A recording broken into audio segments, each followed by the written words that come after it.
trending ang look-alike ni Billy Crawford. Sinabihan pa naman niya na huwag mo nang ipagpatuloy yan. So, gaano kaya ito katotoo?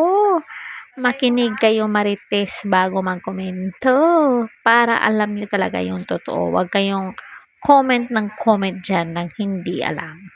Love trip ang naging reaksyon ng TV host actor na si Billy Crawford nang makita niya ang kanyang ka-look-alike sa It's Showtime.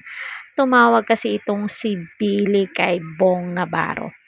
Nitong Huwebes, September 4, sumalang sa segment na look-alike si Norlan Balilla ng Bulacan na nagpakilala bilang ka-look-alike ng dating It's Showtime host na si Billy Crawford. So, di naman natin maikakaila yan na matagal din nakasama ni Bong Navarro at saka Showtime family si Billy. Sabi ni Bong, bumati ka muna sa madlang people kois. Sagot naman ng TV host actor, idi pabatiin mo siya. Norlan, bakit ako? Nandyan naman si Billy. Diba? Natawa talaga ako. Pinansin naman niya ang bigote ng ka-look-alike pagkatapos ay binati si Tiang Ami na nagdiriwang ng kanyang kaarawan noong nakaraang araw. Pagkatapos ay nagbigay si Billy ng mensahe sa kanyang ka-look-alike. Ano kaya itong mensahe na to?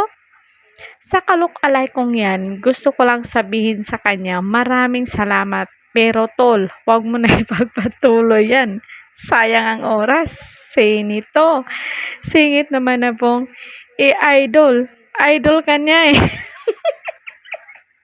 Mabuang talaga ako nung napanood ko to, guys.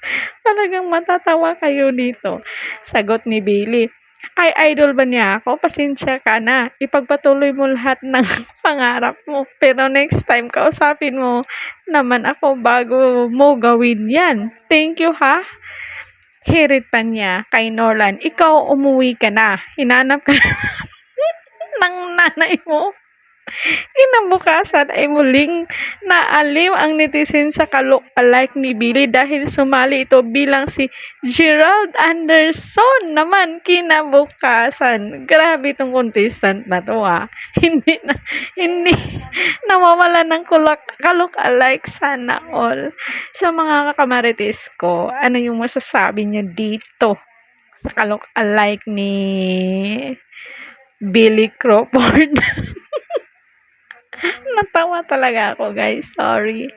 So, yun lang, guys. Don't forget to like, share, and subscribe. Caridad Official TV. Hanggang sa muli. At sana nag-enjoy kayo.